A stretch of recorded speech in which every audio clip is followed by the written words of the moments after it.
There is opportunity for the private sector to work with the public in areas that were considered strictly public goods space. I trust that I have adequately made out the case for the high level of expectations I have in connection with this dialogue.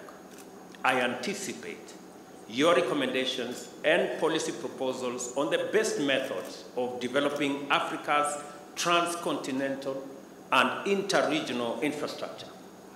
I also expect that this dialogue will propose optimal private-public partnership frameworks to accelerate our infrastructure development agenda.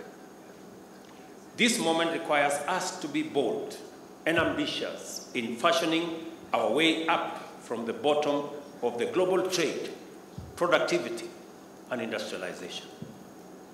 I encourage you to extend your deliberations into such possibilities as African shipping lines, dedicated cargo airlines, and a network of trans-Africa railway lines laid down by each country across its territory that connect seamlessly across our borders.